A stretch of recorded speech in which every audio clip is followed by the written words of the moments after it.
ಎಲ್ಲರಿಗೂ ಸ್ವತಂತ್ರ ದಿನಾಚರಣೆಯ ಹಾರ್ದಿಕ ಶುಭಾಶಯಗಳು. 1947ರಲ್ಲಿ ನಮ್ಮ ದೇಶ ಬ್ರಿಟಿಷರ ಆಳ್ವಿಕೆಯಿಂದ ಸ್ವತಂತ್ರ ಪಡೆಯಿತು. ಆ ಸ್ವತಂತ್ರಕ್ಕಾಗಿ ಎಷ್ಟೋ ಜನ ತಮ್ಮ ಜೀವವನ್ನೇ ತ್ಯಾಗ ಮಾಡಿದ್ರು. ಆದ್ರೆ ಇಂದು ಇಷ್ಟು ವರ್ಷಗಳ ನಂತರ ಒಂದು ಪ್ರಶ್ನೆ ನಮ್ಮನ್ನೇ ನಾವು ಕೇಳ್ಕೊಳ್ಬೇಕಿದೆ. Are we truly free? ಇಂದು ನಮ್ಮ ಕೈಯಲ್ಲಿ ಸ್ವತಂತ್ರ ಇದೆ, ನಮ್ಮ ಮುಂದೆ ಅವಕಾಶಗಳಿವೆ, ನಮ್ಮ ಸುತ್ತಲೂ ಮಾತನಾಡಲು ಸಾವಿರಾರು ಜನರಿದ್ದಾರೆ. ಆದ್ರೂ ನಮ್ಮ ಮನಸ್ಸಿನ ಮಾತು ಕೇಳೋರು ಎಷ್ಟು ಜನ? We are surrounded by people, but sometimes we still feel alone.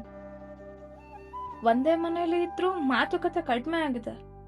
ಸ್ನೇಹಿತರ ಜೊತೆ ಕುಳಿತರು ಪ್ರತಿಯೊಬ್ಬರು ತಮ್ಮ ತಮ್ಮ ಸ್ಕ್ರೀನ್ ಒಳಗೆ ಕಳೆದೋಗಿದ್ದಾರೆ. We are more connected than ever, but somehow we feel more disconnected. ಇಂದು ಹಲವರು ತಮ್ಮ ನೋವನ್ನ ಯಾರಿಗೂ ಹಂಚಿಕೊಳ್ಳಲಾಗದೆ ಒಳಗೊಳಗೆ ಹೋರಾಡ್ತಿದ್ದಾರೆ.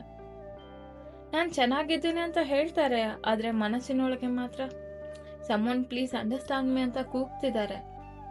ಅದಕ್ಕಾಗಿಯೇ ಇವತ್ತು ನಮ್ಗೆ ಇನ್ನೊಂದು ರೀತಿಯ ಸ್ವತಂತ್ರ ಬೇಕಿದೆ.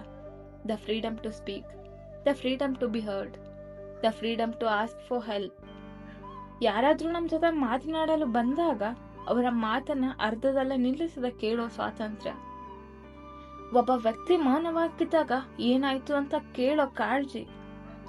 ಒಬ್ರು ಒಂಟಿಯಾಗಿರುವಾಗ I am here for you ಎಂದು ಹೇಳುವ ಮಾನವೀಯತೆ. ದೇಶಕ್ಕೆ ಸ್ವತಂತ್ರ ತಂದುಕೊಟ್ಟವರು ನಮ್ಮ ಪೂರ್ವಜರು.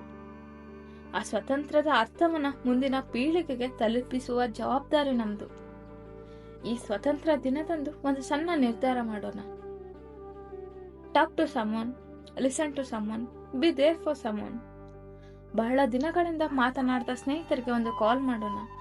ನಮ್ಮ ಮನಸ್ಸಿನಲ್ಲಿ ಏನಾದ್ರೂ ಇದ್ರೆ ಅದನ್ನ ನಂಬಿಕೆಯ ವ್ಯಕ್ತಿ ಜೊತೆ ಹಂಚಿಕೊಳ್ಳೋಣ.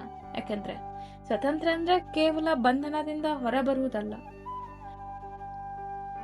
Freedom is also the courage to be yourself, to speak your heart and to know that you are not alone.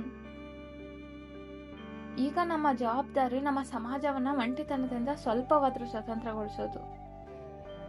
ಒಬ್ಬರ ಮಾತನ್ನ ಇನ್ನೊಬ್ರು ಕೇಳೋಣ, ಒಬ್ಬರ ನೋವನ್ನ ಮತ್ತೊಬ್ಬರ ಜೊತೆ ಹಂಚ್ಕೊಂಡು ಅರ್ಥ ಮಾಡ್ಕೊಳ್ಳೋಣ, ಒಬ್ರಿಗೆ ಮತ್ತೊಬ್ರು ಬೆಂಬಲವಾಗಿ ನಿಲ್ಲೋಣ. Because a freedom nation is also needs free minds and connected hearts. ಆಗ ಮಾತ್ರ ನಾವು ಸ್ವತಂತ್ರವನ್ನ ಆಚರಿಸೋದಿಲ್ಲ, ಅದರ ನಿಜವಾದ ಅರ್ಥವನ್ನ ಬದುಕ್ತೇವೆ. ಜೈ ಹಿಂದ್, ಜೈ ಭಾರತ್.